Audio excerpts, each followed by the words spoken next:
Hello, Farina. Hello, Bassam. Hi Ram, how are you? Good. Okay, I'll be muting everyone, and then you can. No problem.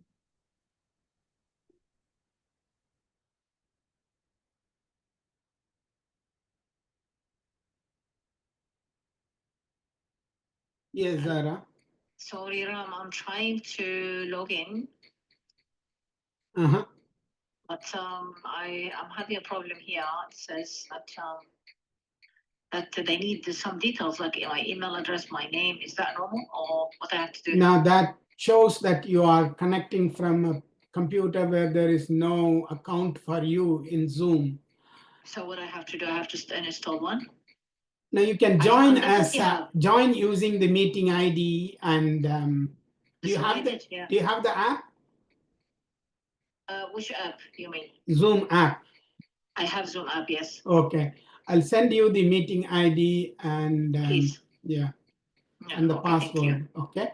Sorry, I will not be answering phones because the meeting has commenced and it's recording. That's why I'm calling you now. Yeah. Thank you. Bye. I opened the link and say thank you. Thank you. Sorry. Hello, Ram. How are you? Good, good. How are you?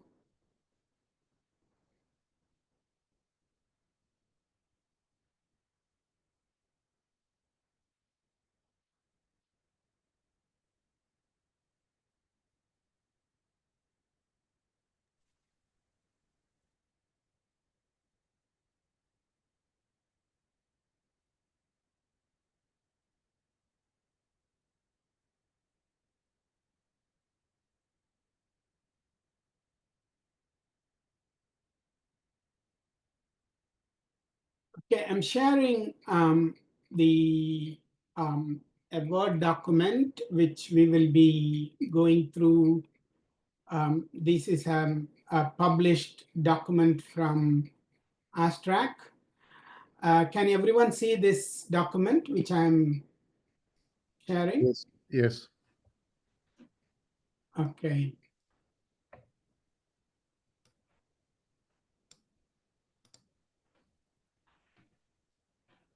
As we all know, the report we are talking about is for the calendar year 2024, but it is to be submitted to AUSTRAC on or before 31st of March, before 11:59 hours Canberra time. So essentially what you would be requiring for this is your AUSTRAC online access and the ability to submit. I think now the only administrators have got the access to the reports unless otherwise the administrator has authorized any particular user access to do this particular task. So remember, this is a legal document. The responses you are providing is legally binding. Once it is submitted, you cannot go back and say, sorry, I have responded this instead of that. That's why it needs to be done in time and verified by someone, and responses need to be the response of the institution instead of someone who is doing the job. So if you are a secondary level employee in the institution, you may be filling this response, print this response, and take it to the senior management, sit with them, discuss it, and then once you formed a unified view about the submission, you can submit it because it is a legal document.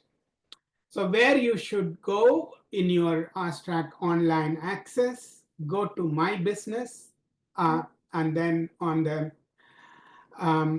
left-hand side, you can see you can see a plus mark, press there, and then you will see a number of options. On that, the compliance report is one, and then you can see the reports you have submitted earlier, and then you need to click on open compliance report for the latest year. And you have to complete all the questions necessary and then review and submit. If you have any specific questions, you can either start typing or raise your hands, because as we discuss these items, if they are relevant to the particular question we are discussing, if you have a specific situation, you can raise your hands or type your question. We can include those questions in this. You don't have to tell your company name or your name. You can just raise this as an anonymous question. We can talk about it. Sometimes this particular question is about, okay, I have filled in and quickly submitted it, but I want to change one or more of the responses.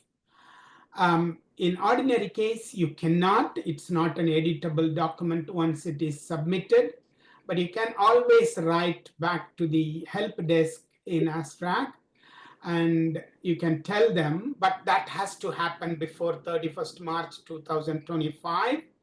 If you did this on 1st April, they may not. It's a good idea for you to submit it earlier. And if you have submitted a wrong response, you can correct it before 31st March by requesting AUSTRAC to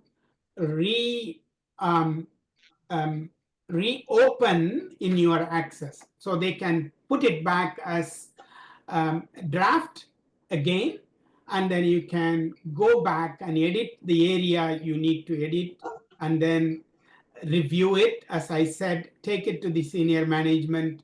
If you are a senior management, if you are a singular compliance manager and a director, it's a good idea to discuss it with someone like your consultant, your auditor, or even you can sit with your subordinates and discuss this item by item. It's good to discuss with someone who is expert in this. Otherwise, you can discuss it with someone, so you can come out with any unknown errors before you submit. Even after submit, as I said, you can request AUSTRAC to reload the report before 31st March 2025.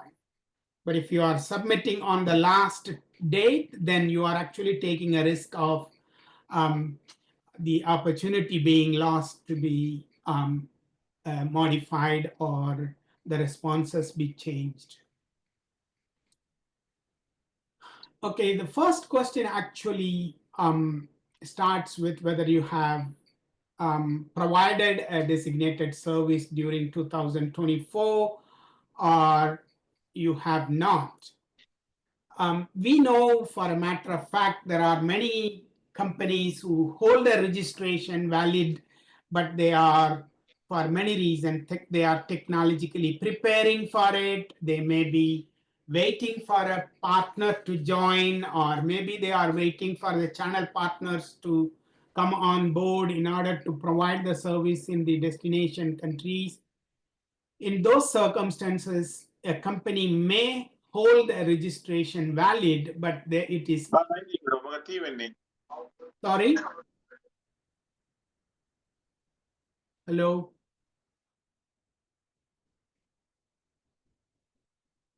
Was someone asking a question or something?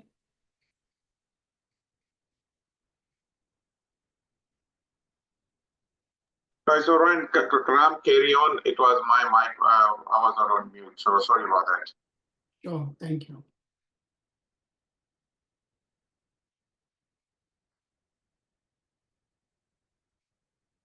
So we were talking about the valid registration companies holding a valid registration, but yet they are not actively providing any service. Then they can say that we have not been providing the designated service. With that one question, the whole report has finished, and you can submit that report, and that's all.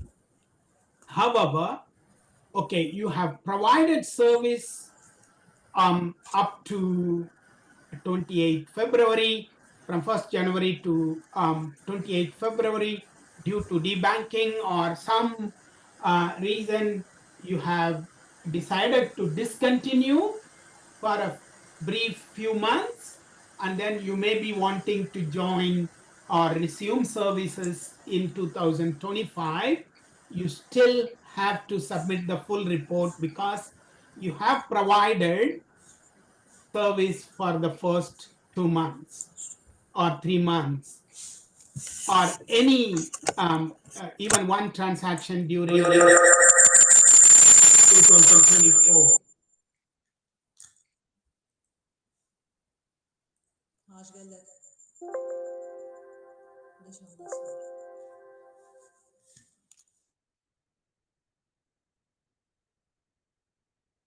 So if you have provided service in 2024, even for a very brief period, it becomes an obligation for you to submit the full report.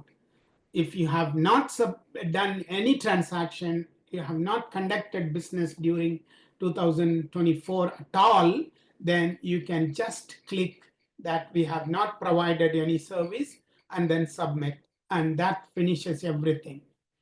However, if you have provided any part of the year, any part of transactions, then it becomes your full obligation to submit the full report. And there are situations where the compliance manager had left.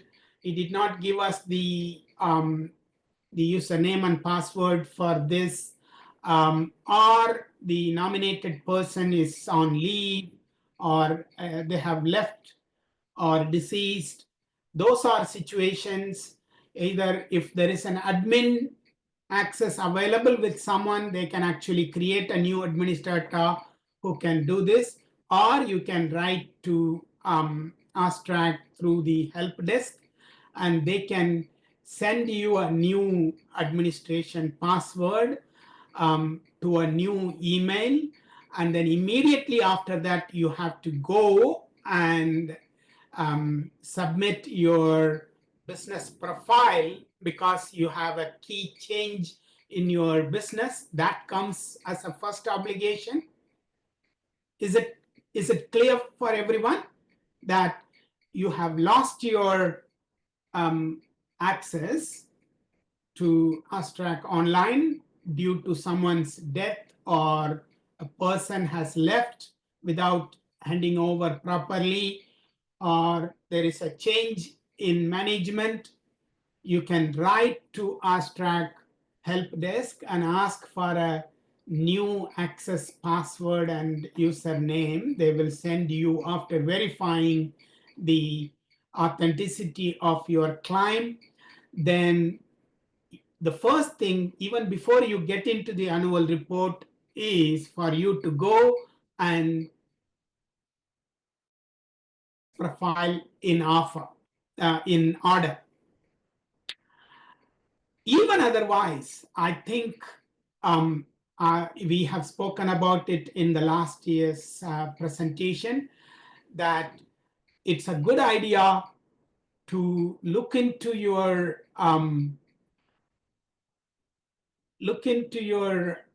business profile and its currency, and its whether every detail you have provided is current at this time. This is something, a good opportunity for you to go back and verify whether all your business profile information are current and they are the latest. So if you have asked for a new password and username, you may have a reason And that reason may be something which you need to report to AUSTRAC, that there is a change in management, change in user access, change in key personnel, or even change in address. So those are the things you need to keep AUSTRAC updating, and it is legal. It's a legal requirement for you to do so.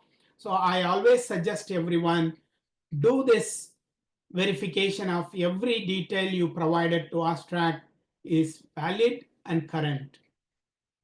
Last year, very specifically, AUSTRAC had been very kindly bearing with the non-compliance with the annual report submission in time. Sometimes I have seen people have received email from AUSTRAC in May, June, asking them to go and update the AML annual compliance report. But from last year, they got really serious, and they have penalized up to 16 reporting entities.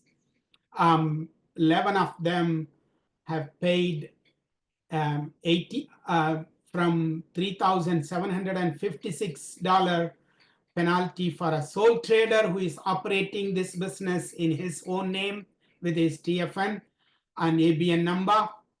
If you are operating this business as a corporation or company or cooperative society or partnership, the penalty was $18,780 per reporting entity. From last year, these people have been prosecuted, and they have paid the penalties. 5 of them have been deregistered. So the report is due on 31st March 2025, and the report access is open and available for reporting entities to access and submit from 1st January. This has been there for the last 38 days, and it is going to be there until 31st March. And we suggest that you don't wait for the last minute. You do this from now on. That's why we are doing this webinar now in halfway through this timing. So everyone gets into the job of submitting this report. It's a legal requirement if you are holding a registration, even if you are not actively conducting your business. It is your personal responsibility as office bearer, compliance manager, and director of a company. If you are doing it as a sole trader, it is your personal responsibility to do so. I have not been doing business. I have not gone into the access is not an excuse. If you know someone who is holding a registration and they are not actively doing business, please remind them as a favor. They will really appreciate it for all of us.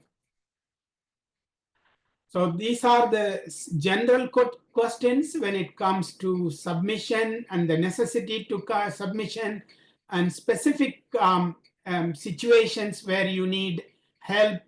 They are very peculiar to your organization, and you need to do. They are that the compliance manager is not available, he is on leave, he is not contactable, he has passed away, or we just bought this company new, we don't know what to do. Then you need to contact AUSTRAC help desk, and they will help you to re-establish the access. And you need someone who knows the business, who knows the details of the business and the day-to-day affairs of the business to submit this report. Now we are going to get into the specific questions available this year. There are many new items added to this. If there are any specific questions, you may show your hands, or you can type on the direct message area or in the chat box. We will look into those as we pass through the situation. Thank you very much. Today, There are 16 people joined, and it's a very appreciable number of people who are here.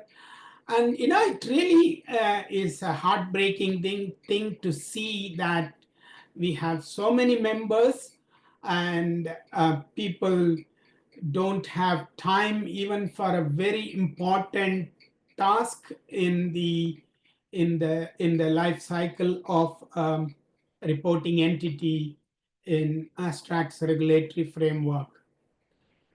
Thank you very much for all of those who showed interest and appeared here. The first question here is, we spoke about it earlier. Did you offer designated service during all or part of the reporting period, which is 1st January 2024 to 31st December 2024, which is actually, it even talks about the time. The timing is not the delivery of the transaction, it is the time at which you accepted the transaction. So if you have not provided any service from 1st January 00 hours to 31st December 2024 up to midnight, then you can click no, and with that question and your confirmation and the certification of that you submitting the true and proper information, that ends the subject matter. You can just submit and print the proof and file it as.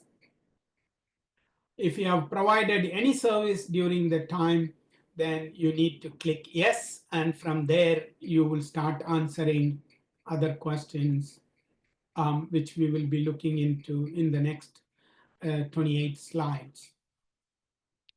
Why did your business not offer designated service during all or part of the reporting period? This is a response which you can type in English in 500 characters. The reasons may be that you are waiting for a channel partner to approve that you are, because when you get registration completed, it takes time for you to set up your business, including those arrangements you need to make, the compliance arrangements, the commercial arrangements you need to make in the destination countries. So that may be a reason that you are waiting, or you may have debanked by your bank. That's why you are looking for alternative arrangements. Therefore, you are holding the business from operating.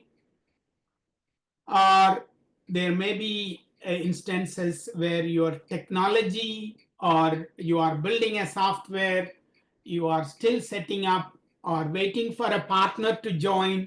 These may be a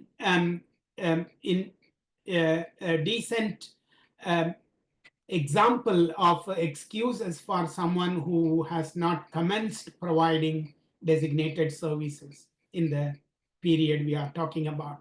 If you are not providing service for a number of years, then AUSTRAC may send you a mail saying, why don't we deregister you? Because you have not submitted any report, including IFTI. You have not submitted any compliance report. Why shouldn't we deregister you?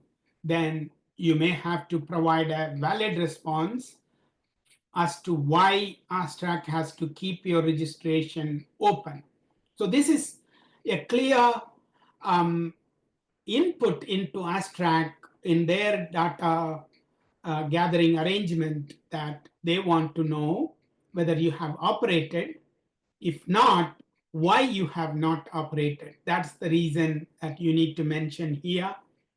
You may get someone to write this, or you can write yourself a proper and appropriate reason why you have to keep your registration and you may have to say that in 2026 March or 2025 March, we'll be commencing our business. Therefore, please wait for us.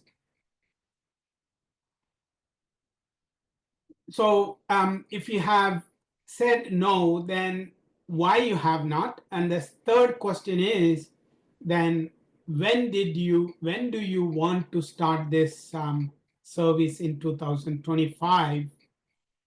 If you don't have arrangements or you are not expecting to commence in 2025 also, then there is yes or no. Then you may want to keep a good reason as to why you will not be able to offer designated service in 2025, because that may come in form of a 75 yen further information request.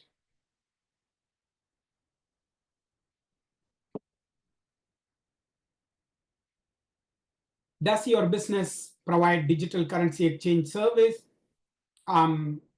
With a few exceptions, all our members are not digital currency exchange service providers. So the straightforward answer is no. If you are also registered for digital currency exchange service, then you say yes. Then it's a general question, irrespective of whether you are a digital currency exchange or a remittance provider or just a foreign exchange service provider. Do you accept, does your business accept trade in cash? Yes or no? This may be relevant to your response in your compliance program as to how you manage the cash intensity. That's becoming a new area of interest from the new changes. So does your business accept trade in cash? If it is yes, yes. If it is no, then there is no further response required.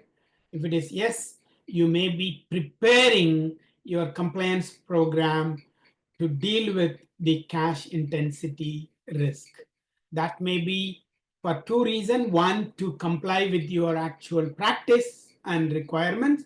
Two, to provide a solid reassurance to your banking partner or your banking service provider if it is fintech. They may be interested in knowing how you deal with the cash intensity risk.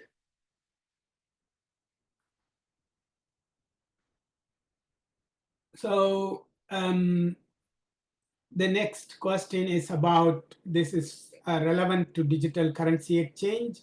This is the medium in which they operate, whether they operate in stable coins, privacy coins, non-fungible tokens. All those are, these are items we can talk about, but it is not relevant here. So none of our members are DCE providers. Therefore, we don't have to select any of these.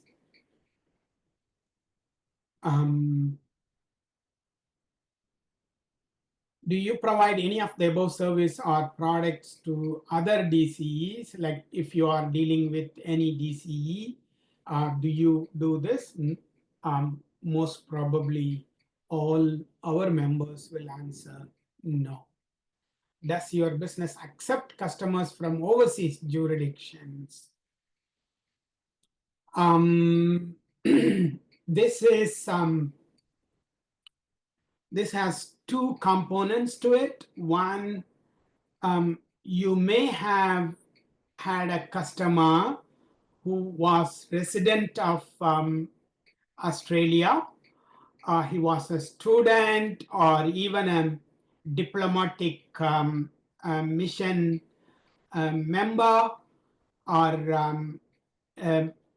an Australian citizen who has gone for over 6 months period to an overseas location to serve or to live and work or serve in diplomatic missions, then these are all instances where you can take it as a temporary non-residence.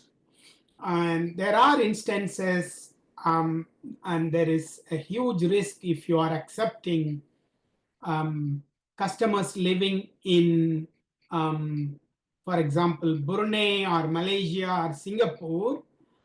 They have never resided in Australia, but some financial institutions may go overboard and take that risk of onboarding non-residents altogether. And that's a completely new set of risk. This question means if you are doing onboarding customers from overseas, the second section we are talking about, that's a completely different set of risk, requires different set of mitigation processes. Therefore, this question is relevant to whether your company has a policy of onboarding completely non-Australian entities to be your customer, and how do you mitigate that risk of non-residency? How do you identify them? How do you keep the jurisdictional sections on, because there is a legal jurisdictional risk whether you can arrest someone if they are doing wrongdoings, if they are living in Indonesia or any other country next to Australia. So this question is a bit risky, and most of our customers, most of our members, I'm expecting them to press no. If you have a specific situation, you may say yes, but if you want to discuss your particular situation, you can ring me after this. We can talk about it. But what is meant here is not that temporary loss of residence. It is actually the onboarding of non-residents altogether. What transaction amounts and limits does your business apply to? Amount of fiat and digital currency to buy, sell, trade, or orders. So this is relevant to either DCE or just foreign currency exchanges. If you hold any upper or lower limits of your transactions threshold, you need to mention it here and make sure that mention is actually reflected in your compliance program and your practice. You cannot be deviating from your practice and your policy. Your policy and procedures have to marry with your practice, and your practice need to be reflected here. So your practice, your policy, your reporting all should be in one line. Otherwise, remember, you are actually not telling the truth to AUSTRAC. Did your business utilize blockchain technology in 2024? Some of our members have used this technology to do their transaction monitoring and the due diligence and everything, because blockchain is not just relevant to DCE. It is a particular technology type. Even other reporting entities than the DCE can also use this technology. I think they want to gauge the shift from how the financial institutions are moving in keeping the pace with their transaction monitoring and the intelligence applied into the financial crime prevention. Therefore, it is a survey. They want to gauge how the reporting entities are keeping up with. So it's a question just relevant to everyone. So if you are using blockchain technology in 2024 to do any of your compliance obligations, press yes.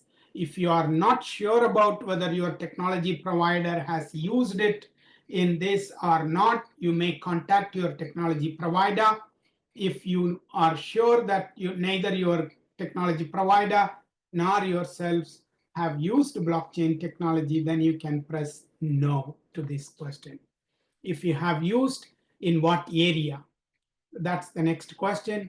If you have used blockchain technology to do transaction monitoring or to gather additional information, because blockchain is a public register when it comes to Bitcoin and virtual coins and digital currencies. So if you want more information about a particular entity or a particular a movement of currency, then you may have used your blockchain technology as a standalone or a platform. Then you say yes to the previous question, and you need to mention as a pull down menu or a radio button or boxed questions. If it is more than one area, you can also and I think in the last response, you can also type, if it is not for the three above options, you can also type where you have used it. This is a nice question. Did your business experience debanking in 2023? Yes or no?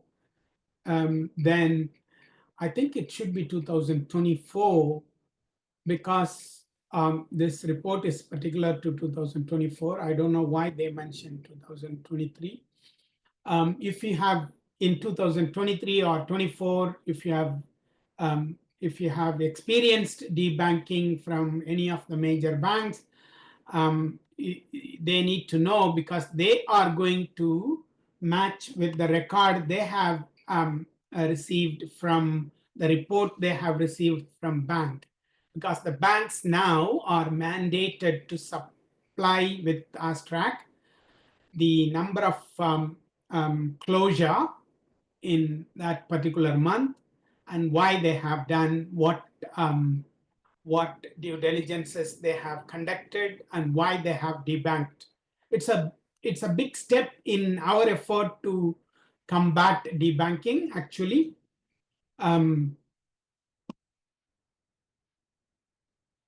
There is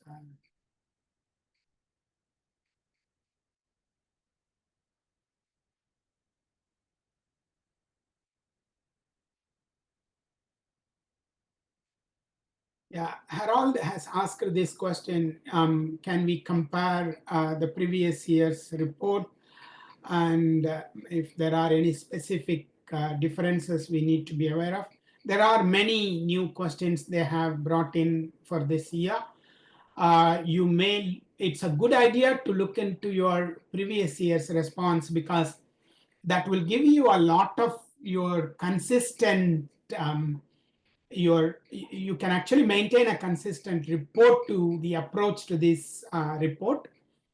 Basically, it's a good idea to take a print of your previous year's question, so you don't deviate much, because AUSTRAC is anyway going to do this analysis of how each reporting entity is evolving in their approach and their errors, and how they recover from their previous errors. So it's a good idea for you to take a printout and keep a good grasp of your previous responses, where you have done mistakes and what it meant, whether you have been asked to submit a 75N response, and what triggered that 75N, and how you can fix this, because you cannot continuously doing the same error every year. So it's a good idea to have a grasp of your previous report, and build your new responses on that. But I will not be completely taking a copy and applying into, but I will be diligent in answering these questions because they are very important. You spend a good 5 minutes, 10 minutes in each response. And if you are not sure, please ring us. We are here to help you. We are not here to safeguard you against the mistakes you have done, but however, we can actually provide you and guide you through an approach as to how can you rectify the mistakes and be confident of your responses.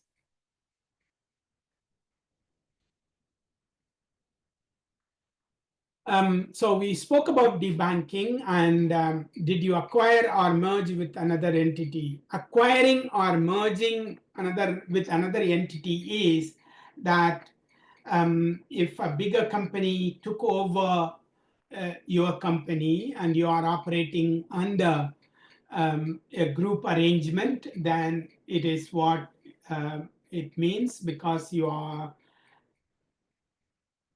But if there is a change in ownership, if a new company have bought over, that's a different question. But acquire or merge with another entity, reporting entity in 2024 is that you are becoming a group entity where both of your organizations are reporting entity. So the previous question means whether the shares have been taken over by a majority organization or a new shareholder joined.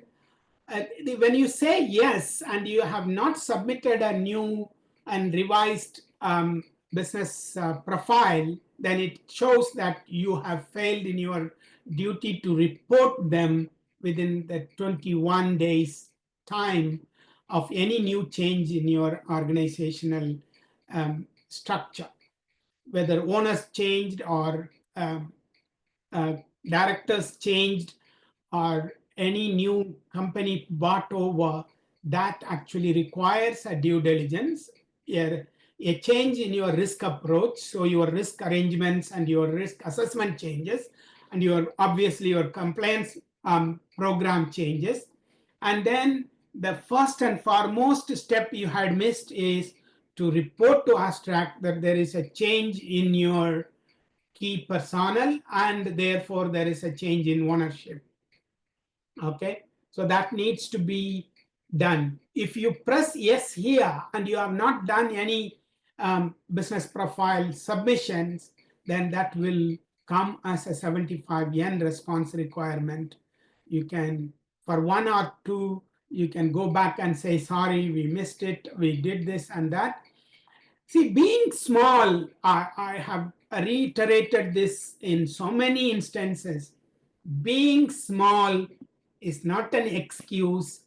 Being a one-man organization is not an excuse for a failure to comply with the legal obligation. And this is a legal obligation. I don't know how many of us take it very seriously, and it is getting really serious. When the tranche 2 comes to force, it's already in force, and in 2026, all these new reporting entities will become reporting entities. We are talking about 80,000 new entities. When those have come, we are actually senior on the ranking. We are tranche 1 reporting entities. We need to show some maturity and show some seriousness towards our obligation to comply with the legal requirements.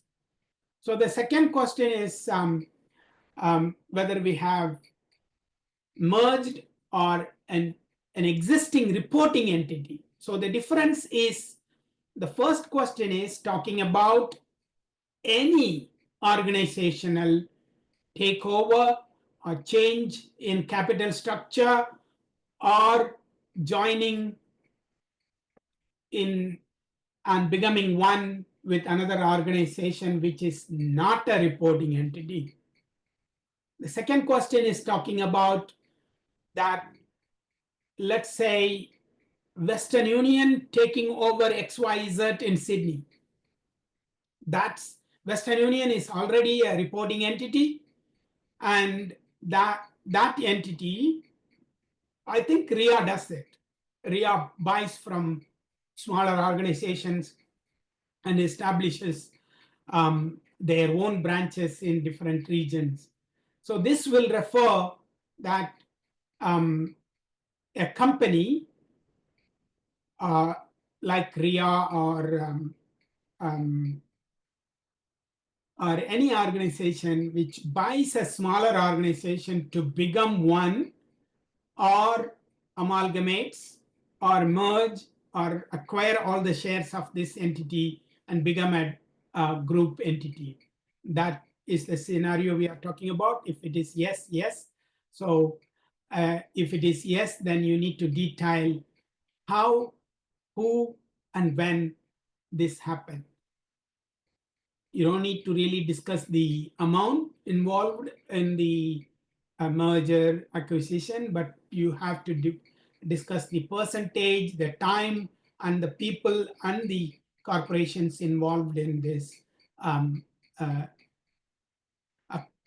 acquisition, merger, or takeover. I think we need to quickly go through the rest. We don't need to spend a lot of time because we have so many slides to go. So the total number of employees come here. How many employees do you hold? Previously, this question had been 0 to 5, 1 to 5, 5 to 10, 10 to 20. Here now they are, I think, asking for the number of employees in total.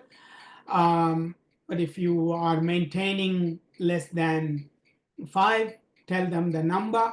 And then you also need to specify how many full-time equivalent. The full-time equivalent actually means some, let's say one part-timer is working as a transaction monitoring person. There is another person who takes care of the, a full-timer who is taking care of the daily onboarding task and checking the screening and PEP screening and ID verification and making sure every onboarding is according to the compliance program's requirements. And there is a part-time compliance manager. This will now leave you with 2 full-time equivalent employees who are engaged in primarily complying with AML CTF obligations. Hope you understood that. So it is not how many people, it is the full-time equivalent employees. How many people, when you put together all of them, how many full-time you can approximately formulate. This is another question. This key change in key personnel means a change in compliance manager, addition of a new or assistant compliance manager, or change in directors, or change in people who own the company more than, to the extent of more than 20% need to come and be listed as key personnel. If there is a change in 2024 to this effect, you should have already reported AUSTRAC through your business profile. If you have not, please do that before you submit the report. And then you detail the change, whether someone left or someone came, all those things in detail. No, it's only yes or no.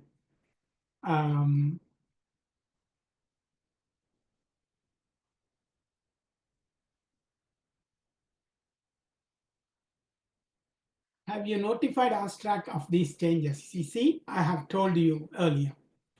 How did you provide designated service in 2024? This is the designated service and the medium as to how you provide this service.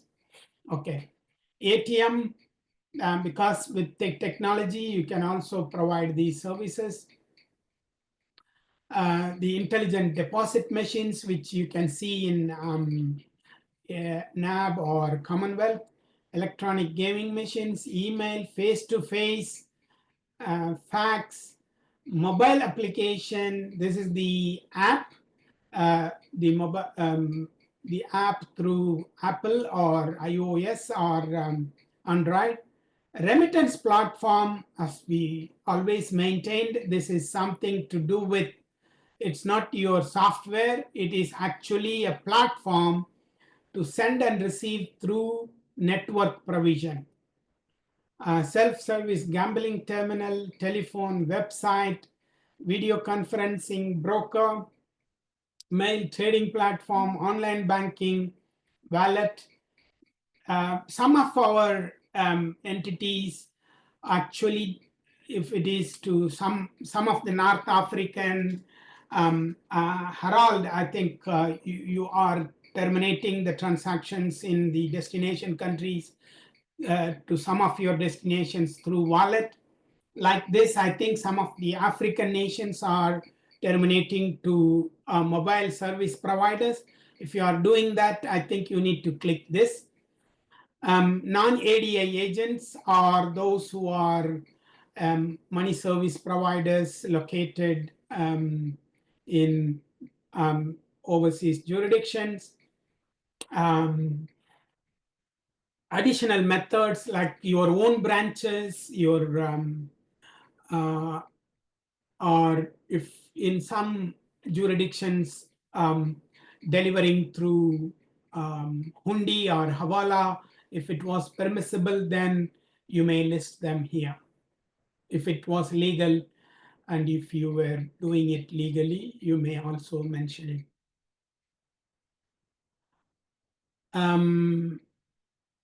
In these, if they were existing services, and here if it is introduced in 2024. Be very careful and be risk aware that if you mention any new delivery method in this 2024, and when you say no as a response to have you revised your risk assessment and compliance program in 2024, if that response was no, then there is, you can expect a 75 yen. Why? Because these are delivery methods newly introduced or changed. It actually requires for you to go back and revise your risk assessment. It's new in your environment. So if you have introduced a new delivery method or a new channel partner, or you have a new compliance manager, anything you have done new actually demands a change in your compliance, change in your risk assessment, and change in your compliance program. Therefore, you mitigate your risk appeared new in your risk assessment. So these are all questions which are asked related to some other responses, and if they are contradicting, you may be contacted again asking for a CEO mandated delegated response requirement. Did your business conduct MLTFC? That question has come next to it. If you have changed and you haven't, in general, I would expect any small entity to revise, revisit your compliance, revisit your risk register, risk assessment process, risk assessment process, and compliance program revision every 2 years, or whenever there is a change in the risk or change in service provision or any component of service provision, including change in new customer base, the provision methodologies, the new jurisdiction, change in ownership, everything actually requires for you to go back to your risk assessment and check if you are taking any kind of new risk, and if you did, how you are mitigating, and you need to talk about it in compliance program. I hope you understand. If you don't, please come back to me. We can talk about it later. So these are all things. If you have not conducted your risk assessment or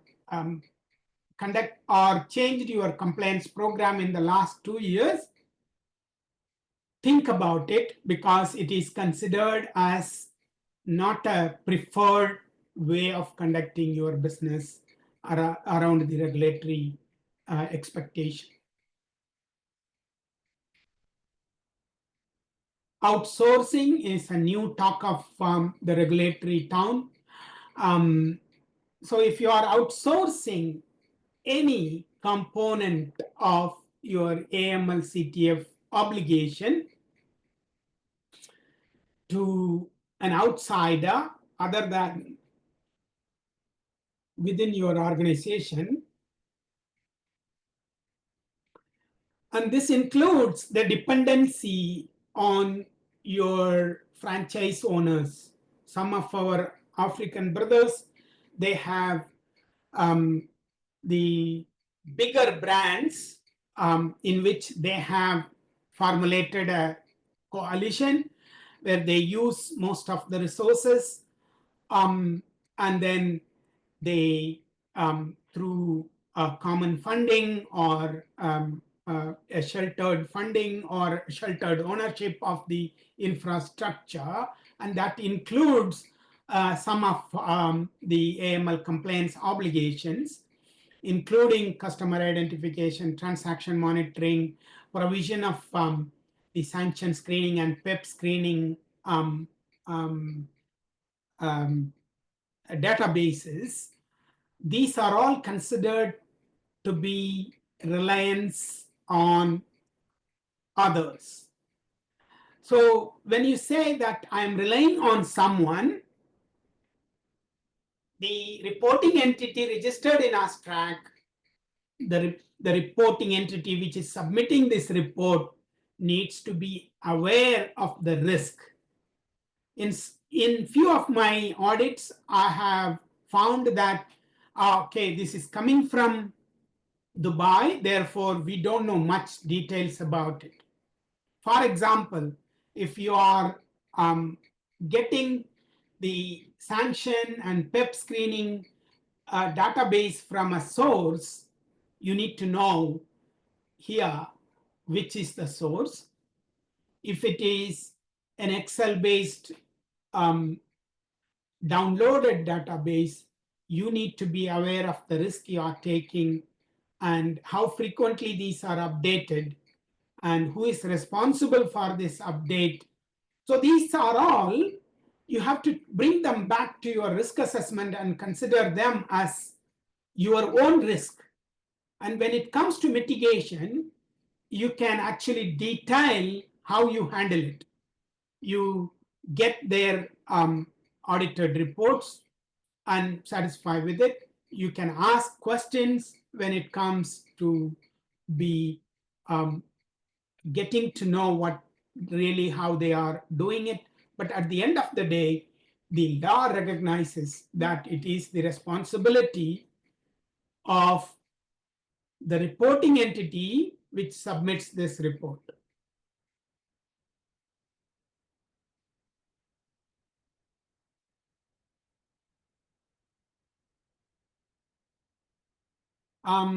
I saw your question, Harold. I don't know. I haven't seen any entities actual questionnaire yet. I think I'll be starting to see them from tomorrow. I can come back to you if I find these questions, but this is a question which is provided to us by AUSTRAC itself. Therefore, this question is still a valid question. If it is not there, it is not there. I can check and let you know. Okay, thanks, Rob. Thank you. So if your business has outsourced any of these.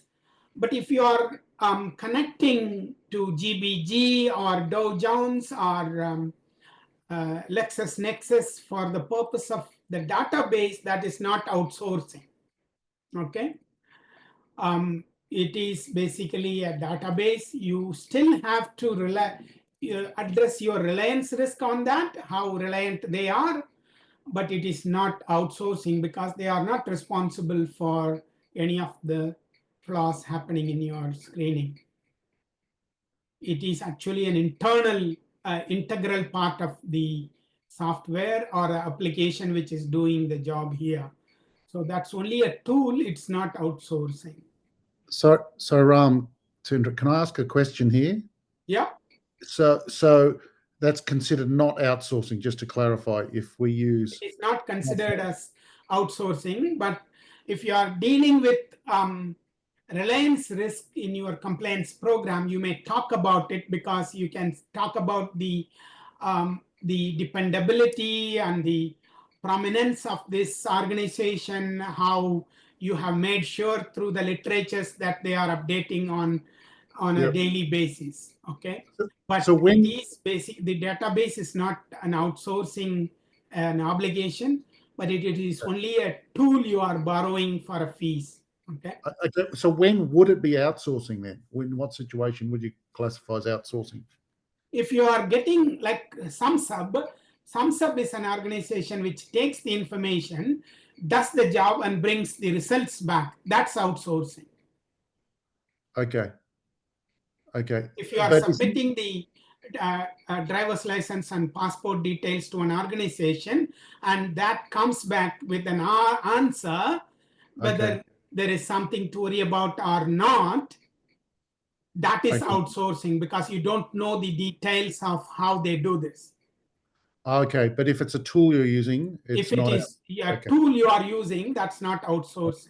Okay, that's good to know. Okay, thank you. Thank you.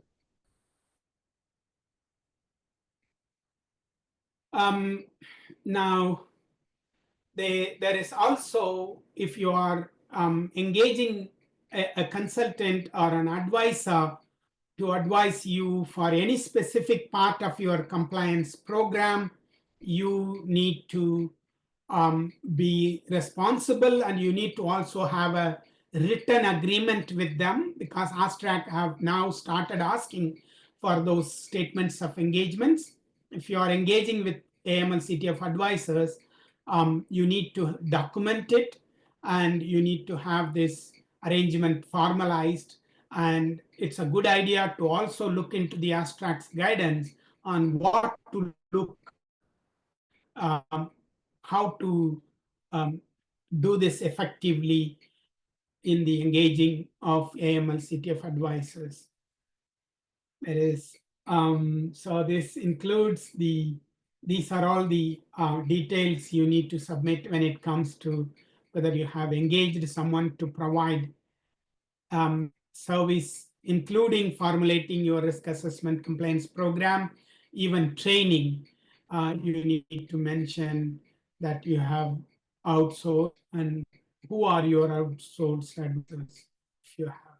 But if there are technological services, including screening, transaction monitoring, and doing the reporting, you need to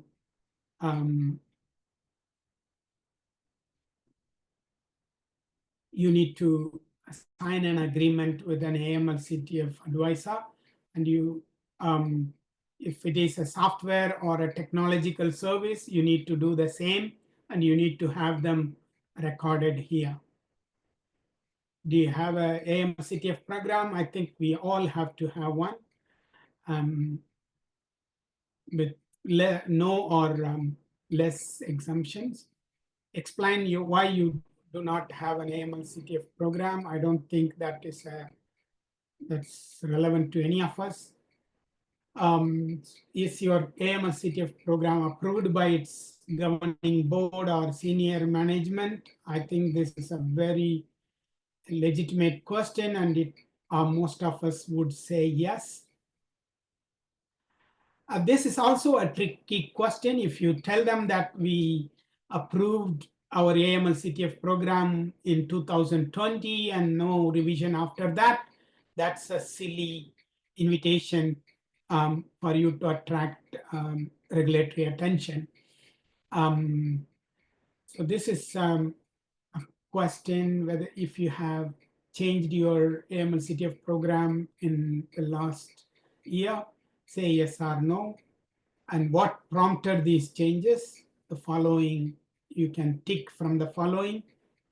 And we have spoken in depth about what demands your AML CTF risk assessment and AML CTF program change, because if you change your risk assessment, automatically it changes your compliance program also, because you remove any or reduce any risk or increase any risk, that demands a response in your compliance program. So they are interrelated.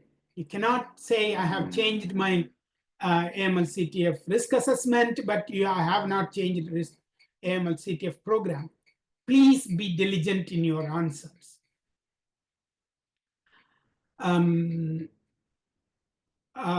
This is independently reviewed. This includes your internal review also. If an internal review has been conducted by someone who is not involved in the AML CTF program or any functions, will actually render that independently, but it has to be according to your compliance program.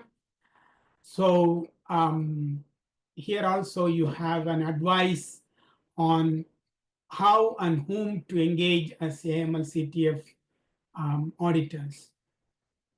If you have done in 2024, say yes. Otherwise, the question also asks, when was the last time you did? You have to say diligently. But if your compliance program is asking for 2 years and you mentioned 2021 is the last time I did my AML CTF program review, that invites attention from regulators as well. So this question is relevant to the previous one.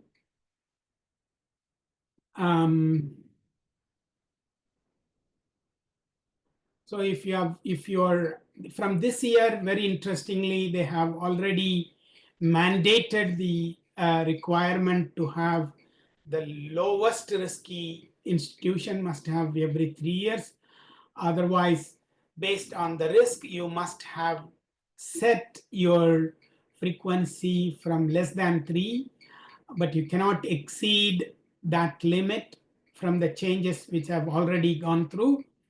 So if your program must not say that we will bring an appropriate person to review, it cannot be vague. It has to be specific to the frequency, and you have to meet the frequency if your compliance program has already specified it. If it is the regular review, it is regularly review. Sometimes there may be instances where you want to make sure what you are improving and enhancing meets the requirements. You can also bring intermediate independent review. So if that has prompted intermediate review, then you can click any of this. Otherwise, it is the regular scheduled review. How was the review conducted? You may ask for internal as well as external, or if it is just external, you have to click that. And very interestingly, from this year, your compliance program must also talk about how you will receive the independent review, how you will present it to your board, and how frequent, within how many months or days you will remediate the recommendations in the review. So there is a prominence you need to address in your compliance program in response to independent review, what you have done. This is the type of your service provider for the auditor and their name.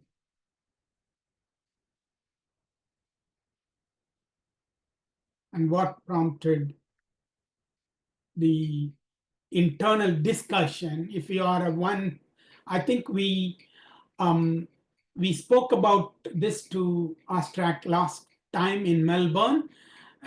They had no visibility to the one-man organizations we have in our member base. So I think they introduced new questions to say that if it is one person who is compliance manager and he is the board of director and also the person who is conducting transaction, then he may not have reported anywhere where he would have done something specific. That question has been added, that option has been added this time. Did you conduct an TML assessment? This is also a very tricky question, and it is relevant to the recommendations coming out of the review. If the recommendations have come through, that would have prompted your risk assessment as well. So be very diligent in answering these questions. So this question is also a bit tricky. Do you have a documented approach to conducting a risk assessment? If you have a process in which you do the risk assessment, if your compliance document is talking about when investigation is resulted in a new learning, that learning is taken to risk assessment, then that is a process. Then if that process is considered to be a guidance to risk assessment, then you can say yes. If you don't have a documented approach to risk assessment, then it is no. This is about employee checks. How do you make sure that how much regular checks you do on your existing and new employees and what checks you do? Those are the ticks you need to. So this is talking about the new internal risk the company is posing and the training. Did you provide training? The regulatory expectation is that the reporting entity itself is holding a scheduled approach to the training internally to the organization. And if you are sending your staff to a training like what we provide in a public environment, they can be additional trainings, but they cannot be an alternative to your internal initial training and the updated trainings you have to conduct. That's a legal obligation. You need to have training materials. You may be relying on AUSTRAC training resources, but they still can be general training, but you need to customize these trainings to suit your organization. And when auditors walk in to check your training, you need to be able to prove that you have scheduled and provided training in the regular intervals you have mentioned in your compliance program. And you need to prove that they have conducted and so many people attended, and the minutes of the meeting and the schedules of the conduct of the training.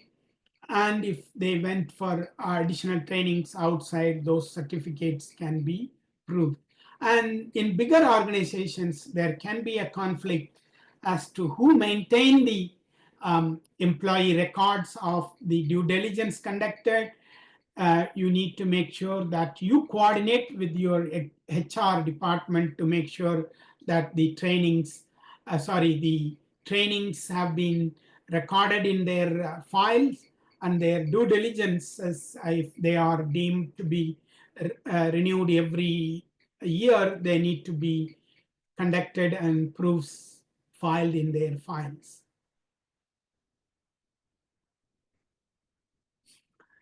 If you have a training program and you have revised those in 2024, what prompted these revision and how did you update it? And this is about your customers, how many customers you have in your customer records in the database, even if they are not active. So this talks about your customer types.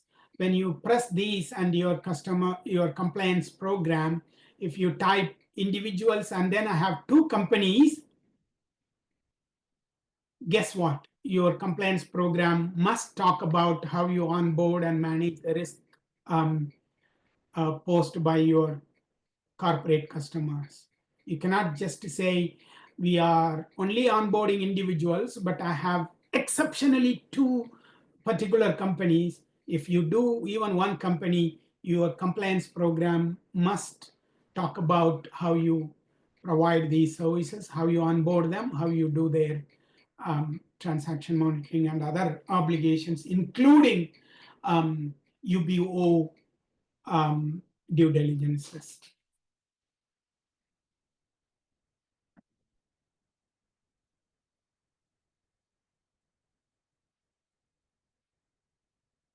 If you do alternative identification processes, if these are specific situations, AUSTRAC has issued already guidance as to how you do your KYC and people come with no ID, but yet you have to provide them the service and they are in very vulnerable situation. They don't have proper IDs.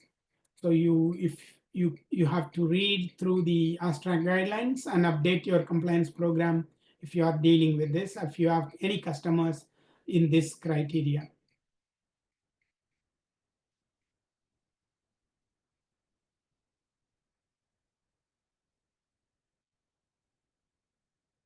Risk assessment. See, this we have also spoken about last year, at least last three years we have spoken about it. See, your compliance program is not complete if it doesn't have the criteria for your high-risk customers. This is talking about how many high-risk customers you had to onboard during the year. And the high risk actually comes down to your acceptable risk level after you have mitigated the, otherwise you won't be providing the service to them. But this is talking about how they appeared in your gate. If it is remote, in your app.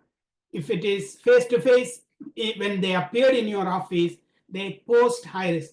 And what are the features of the high risk is, then if your software, your computer application is not capable of updating the number of high-risk customers at the time of this report, then I think you have a problem in your compliance program as well as in your software.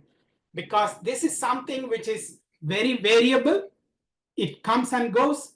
A customer you have onboarded during the year may have become high risk during a transaction. So you need to have a button which either automatically flags a customer as a high risk customer, or a number of criteria through which you look into that and then click it as high risk customer, and your application should be able to count the number of high risk at the time of the report. So you cannot take a particular number in a very arbitrary way and just put 500 or 0 or 1. They are not talking about the customers you are handling. They are talking about the customers you had to onboard at the time of your risk scoring. If they post like a high risk customer, and it has to be based on certain criteria. So if your compliance program is not talking about your probable high risk customers, then probably your compliance program needs an enhancement. This is talking about PEP. Everyone knows about PEP.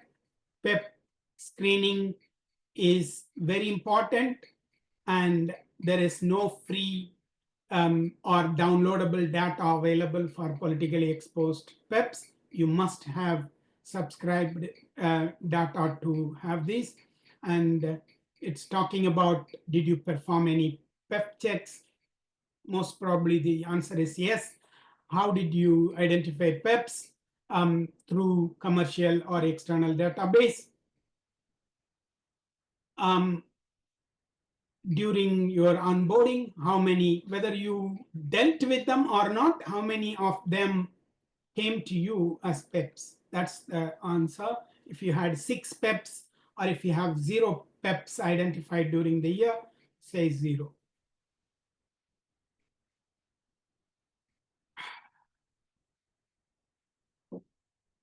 This is again talking about outsourcing.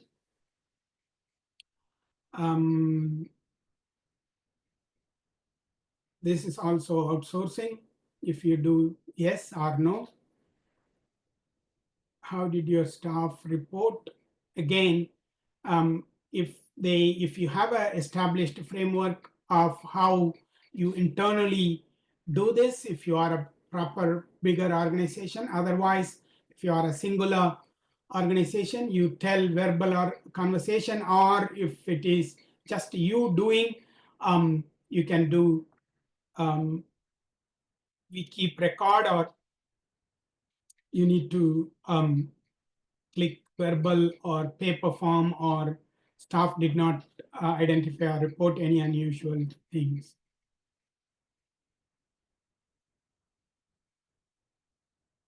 If the staff did not identify, they want to know why. So in this situation, you need to prove that you had the framework ready, but during the framework, in the application of the framework, you still did not come up with any potential suspicious activity.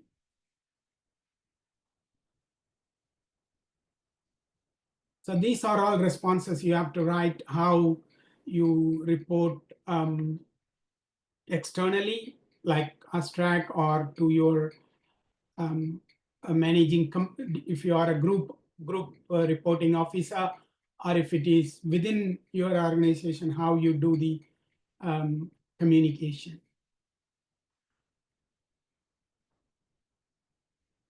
Do you have a transaction monitoring program in place? Yes or no?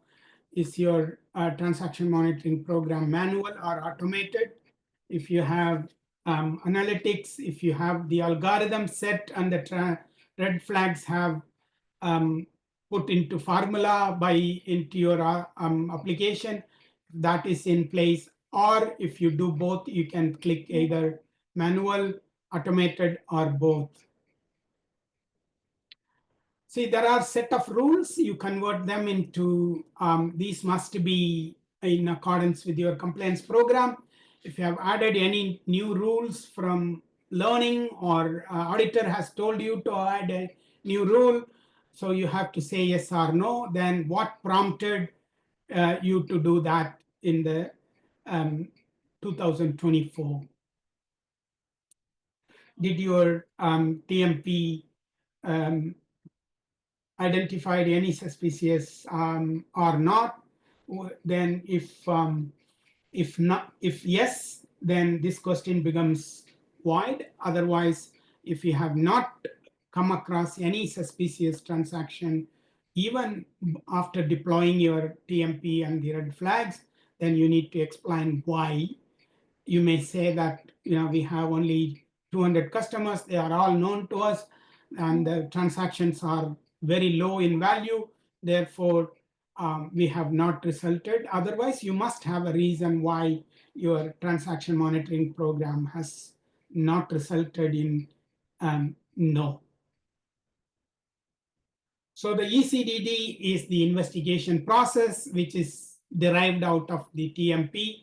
When the TMP flags a transaction or a customer, you need to do an elaborate investigation, including primary and secondary data, and approaching the customer is not a problem nowadays, because with all our efforts, the tipping off provision has been revised to elaborate that the reporting entity can approach customers asking for further details without disclosing that they are under suspicion. Then you can get more information to determine whether these are suspicious. So this question is about investigation program, whether you have a documented approach, whether you have done it, whether you have, if you have not conducted, why you have not conducted. That's a response you need to let AUSTRAC know in writing as a response. Now, I think this year they have added a lot of response questions where you need to type in responses if your answers are not suitable in the first two things. So how you did your ECDD measures, you can tick multiple of these options.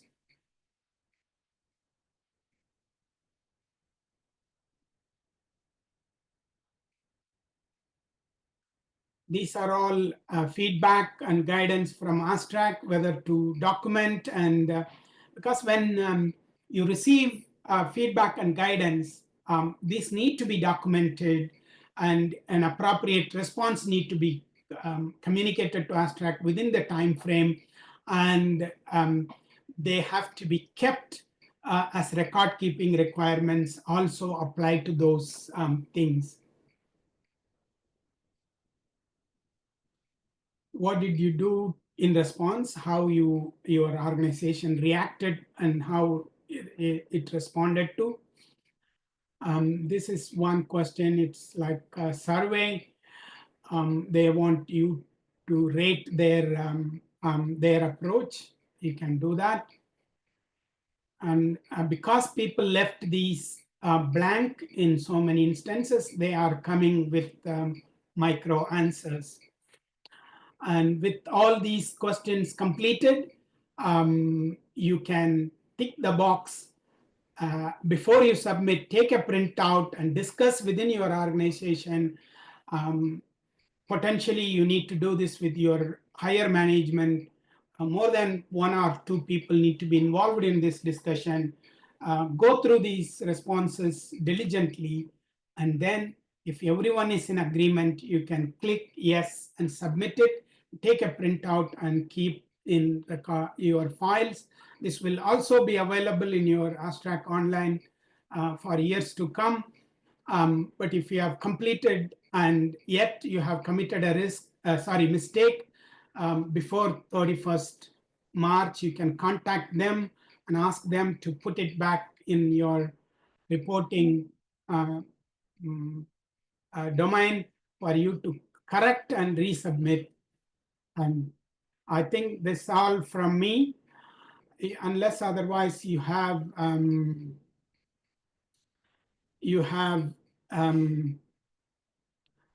any questions. I want to conclude because it is a good 1.5 hours. We can stop at this and then share the recording with those who are requiring it. Thank you, Ram. I've just got, can I ask a question? Yeah. Quickly. So it looks like they have made more changes or digging deeply from. Yeah, they want you to write so they can come back and hit you back. So yeah, it's an approach. It's an approach which gives them the short list of number of entities where they can go back and do a review. Yeah. Okay. So we have to pay attention. Very, very much. Yeah. Yeah. Okay. Not caught out as in trying to evade thing, but just be consistent, because obviously, yeah, I can see what. Yeah, they try and catch you out or identify where you're inconsistent or possibly not. You're in breach of things. Yeah. Yeah. Okay. Thank you, everyone, for your participation. And we will end this at 7:30. So all can do other tasks. Thank you. Bye. Thank you. Thanks so much, Ram, for your time. Bye. Thank you very much. Appreciate it. Thank you. Thanks. Bye.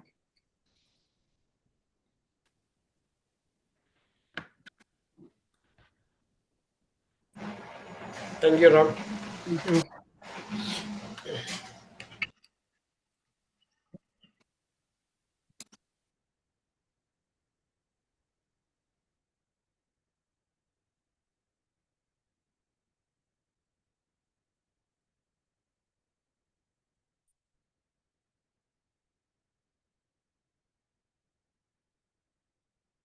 Hello, Zaki. Hello, Zaki. Hello. Good, Zaki. Good, good. Yeah.